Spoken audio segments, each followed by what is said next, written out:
नमस्कार श्रोताओं, स्वागत है आपका कथा संग्रहालय में, जहां हम आपके लिए लेकर आते हैं दिलचस्प किस्से और कहानियां। आज हम आपके लिए लेकर आए हैं रविंद्रनाथ टैगोर द्वारा लिखित अनाधिकार प्रवेश। यदि आपको हमारी प्रस्तुति अच्छी लगती है तो हमें ज़रूर सब्सक्राइब करें और कमेंट बॉक्स में अपने सुझाव देकर हमारा हौसला ज़रूर बढ़ाएं। तो चलिए शुरू करते हैं। किसी एक सुबह सड़क के पास खड़े होकर एक लड़का एक दूसरे लड़के के साथ एक अति साहसिक कार्य से संबंधित शर्त रख रहा था। ठाकुर बाड़ी के पुष्प वाटिका से फूल तोड़ सकेगा या नहीं, यही उनके तर्क का विषय था। एक लड़का बोला सकेगा और दूसरा लड़का बोला कभी नहीं सकेगा। यह काम सुनने में तो बहुत आसान है, लेकिन करना उतना सहज नहीं। ऐसा क्यों है, यह समझाने के लिए थोड़ा और विस्तार से बताना आवश्यक है। स्वर्गवासी माधवचंद्र तर्क वाचस्पति की विधवा पत्नी जयकाली देवी राधानाथ जी के मंदिर की उत्तराधिकारिणी है। अध्यापक महाशय को तर्क वाचस्पति उपाधि मिली जरूर थी, लेकिन वो कभी अपनी पत्नी के सामने ये सिद्ध नहीं कर पाए थे। कुछ पंडितों का कहना था कि उनकी उपाधि सार्थक हुई थी, क्योंकि सारे तर्क और वाक्य सब कुछ उनकी पत्नी के हिस्से ही आए थे और वो पति रूप में इसका फल भोग रहे थे। सत्य तो यह था कि जयकाली ज्यादा बात नहीं करती थी, लेकिन बहुधा सिर्फ दो बातों में, कभी कभी तो नीरव रहकर भी बड़ी बड़ी बात करने वालों की बोलती बंद कर देती थी। जयकाली दीर्घाकार, बलिष्ठ देही यष्टि, तीक्ष्ण नासिका युक्त, प्रखर बुद्धि महिला थी। उनके पति के जीवन रहते ही उन्हें प्राप्त देवोत्तर संपत्ति उनके हाथ से निकली जा रही थी, किंतु विधवा जयकाली ने अपनी समस्त बकाया संपत्ति वसूल कर उसकी सीमा सरहद भी तय कर दी। जो उसका प्राप्य है, कोई भी उसमें से एक रत्ती भी उसे वंचित नहीं कर सकता था। इस महिला में बहुमात्रा में पौरुष होने के कारण उसका कोई संगी साथी नहीं था। दूसरी स्त्रियां उससे भय खाती थी, पर निंदा, छोटी बात या फिर बात बात पर रोना धोना उसके लिए असहनीय था। इतना ही नहीं, पुरुष भी उससे भय ही खाते थे, क्योंकि ग्रामवासी चंडी मंडप में बैठकर आलस्य से भरे गपबाजी में जो दिन बिताते थे, उसे वो नीरव घृणापूर्ण कटाक्ष द्वारा धिक्कारती थी, जो उनके स्थूल जड़त्व को भी भेद कर उनके हृदय में छेद कर देती थी। प्रबल रूप में घृणा करना और उसी रूप में उसे प्रकट करने की असाधारण क्षमता थी उस प्रौढ़ा विधवा में। उनके विचार दृष्टि में यदि कोई अपराधी ठहरता तो उसे बातों से बिना बातों के भी भाव भंगिमा से ही दग्ध कर देती थी। गांव के सारे कार्यक्रमों, आपदा विपदा में उपस्थित ही रहती। हर जगह वो अपने लिए गौरवपूर्ण सर्वोच्च स्थान बिना चेष्टा के ही प्राप्त कर लेती थी। जहां भी उनकी उपस्थिति रहेगी, सबके बीच उन्हें ही प्रधान पद मिलेगा। इस विषय में ना उनको और ना ही दूसरों को कोई संदेह रहता। रोगी सेवा में सिद्धहस्त थी, लेकिन रोगी उनसे यमराज की भांति डरता। रोग मुक्त होने के लिए नियम पालन में भी लेश मात्र उल्लंघन जयकाली देवी की क्रोधाग्नि रोगी के बुखार से भी अधिक तप्त कर देती थी। दीर्घाकार ये महिला गांव के मस्तक पर विधाता के कठोर नियम दंड की तरह सदैव उपस्थित रहती। कोई उनकी अवहेलना नहीं कर सकता था और ना ही उनसे प्रेम करता था। गांव के प्रत्येक व्यक्ति से उनका योग सूत्र था, लेकिन फिर भी उनके जैसी एकाकी महिला और कोई नहीं थी। जयकाली देवी निसंतान थी। मातृपितृहीन अपने भाई की दो संतानों को लालन पालन के लिए अपने घर ले आई। घर में कोई पुरुष अभिभावक ना होने के कारण उन दोनों पर कड़ा अनुशासन नहीं था, और स्नेहांध बुआ के प्रेम से दोनों बिगड़ते जा रहे हैं, ऐसी बात कोई नहीं कह सकता था। उन दोनों में से बड़े की उम्र 18 वर्ष थी।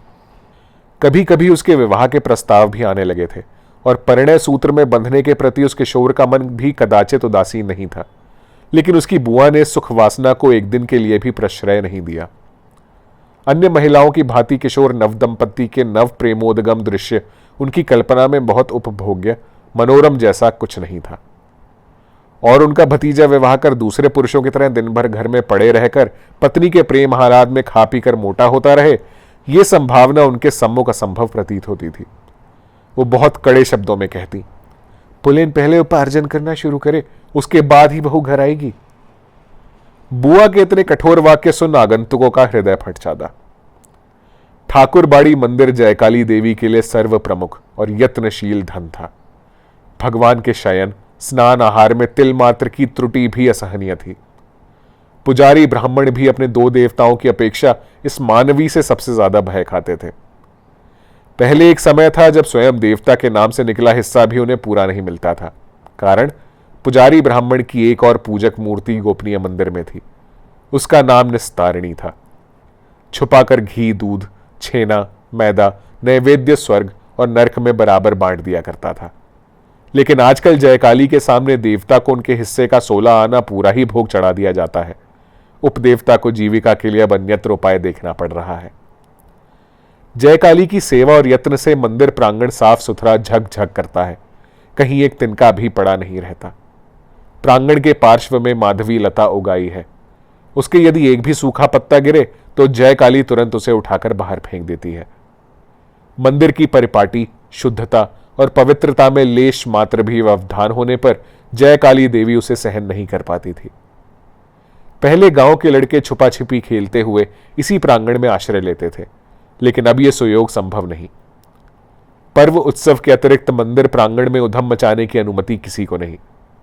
कभी कभी बकरी शावक भी घुसाते थे, पौधे, लता, पत्ता खाकर अपनी भूख मिटाने के लिए, लेकिन अब यहां पांव धरने पर दंड प्रहार खाकर मिमियाते हुए भागना पड़ता है। अनाचारी व्यक्ति चाहे वो परम आत्मीय संबंधी ही क्यों ना हो, उसका मंदिर प्रांगण में प्रवेश नहीं हो सकता था। जयकाली की एक भगिनी का पति, जो खान पान में धर्मच्युत मांस लोलुप था, आत्मीयता पूर्वक भेंट करने आया, किंतु जयकाली के त्वरित प्रवेश विरोध प्रदर्शन पर सगी बहन से संबंध विच्छेद हो गया। इस मंदिर से संबंधित अनावश्यक अतिरिक्त सतर्कता सामान्य व्यक्तियों के बीच पागलपन ही माना जाता था। जयकाली बाकी हर जगह कठोर, दृढ़ और स्वतंत्र थी, मात्र इस मंदिर में वो संपूर्ण आत्मसमर्पित थी। इस मूर्ति के सामने जयकाली जननी, पत्नी, दासी, इनके सामने वो सतर्क, सुकोमल, सुंदर और नम्र थी। एकमात्र इस मंदिर प्रस्तर और अंदर विराजे देवता के सामने ही जयकाली का निगूढ़ नारी स्वभाव चरितार्थ होता था। यही उसका स्वामी, पुत्र और समस्त संसार बन गया था। इतना जानने के बाद पाठक अब समझ सकते हैं कि मंदिर प्रांगण से फूल तोड़कर दिखाने की प्रतिज्ञा करने वाले लड़के के साहस की सचमुच कोई सीमा नहीं थी। वो जयकाली का छोटा भतीजा नलिन था। वो अपनी बुआ को बहुत अच्छी तरह जानता है, फिर भी उसकी दुर्दांत प्रकृति बुआ के अनुशासन के वश में नहीं आई। जहां भी विपदा हो उसका आकर्षण भी वहीं होता, और जहां अनुशासन वहीं उसका मन उसे लंघित करने को चंचल हो उठता। जनश्रुति है, नलिन की बुआ भी अपने बाल्यकाल में उसी के स्वभाव की अभिरूप थी।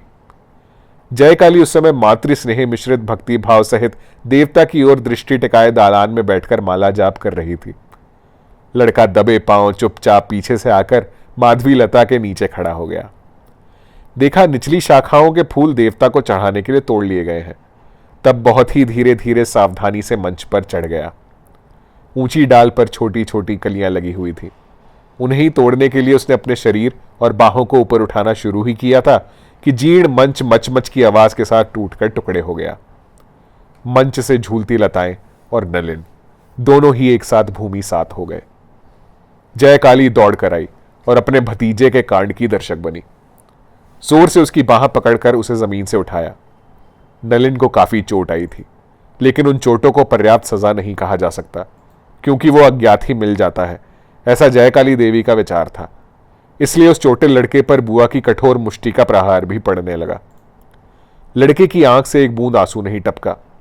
तब उसे खींचते हुए कमरे में लाकर बंद कर दिया गया। इतना ही नहीं, आज शाम का नाश्ता भी ना देने का आदेश हो गया।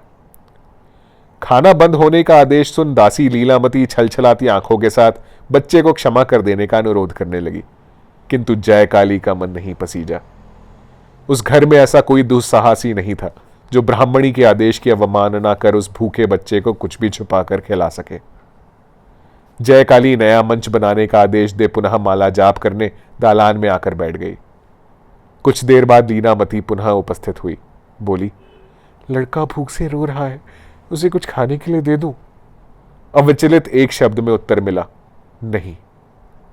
लीलामती चुपचाप लौट गई। पास ही एक कमरे में बंद नलिन के रोने का करुण स्वर धीरे धीरे क्रोध गर्जना में परिवर्तित होने लगा। अंत में बहुत देर बाद उसका कातुर रुद्ध कंठ स्वर माला जपती हुई बुआ के कान तक पहुंचा। नलिन का रुदन जब परिश्रांत और मौन प्राय हो आया, ठीक तभी एक दूसरे प्राणी की डरी हुई कातर ध्वनि सुनाई पड़ने लगी, और उसके साथ ही एक साथ दौड़ते हुए चीत्कार करते कुछ लोगों की कलरव ध्वनि मंदिर के सम्मुख उपस्थित हुई। सहसा मंदिर प्रांगण में पद ध्वनि हुई। जयकाली पीछे मुड़कर देखी, भूमि तक माधवी लता हिल रही है। मृदु स्वर में जयकाली ने आवाज दी, नलिन, कोई उत्तर नहीं मिला। समझी किसी प्रकार बंदी गृह से पलायन कर फिर से उन्हें तंग करने यहां पहुंच गया है। अपनी मुस्कान होठों को दबाकर छुपाते हुए प्रांगण में उतर आई। लता कुंज के पास जाकर पुनः आवाज लगाई, नलिन, कोई उत्तर नहीं मिला।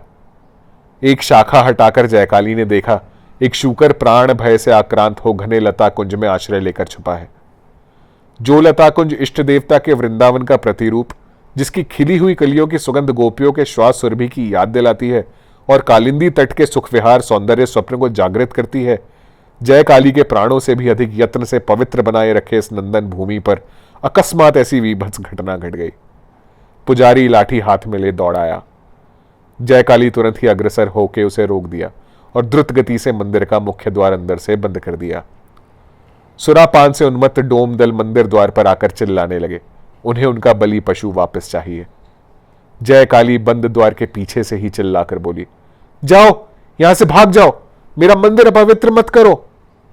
डोम दल वापस लौट गया। जयकाली ब्राह्मणी अपने राधानाथ जी के मंदिर में एक अशुचि प्राणी को आश्रय देगी, ये प्रत्यक्ष देखकर भी किसी को अपनी आंखों पर विश्वास नहीं हो रहा था।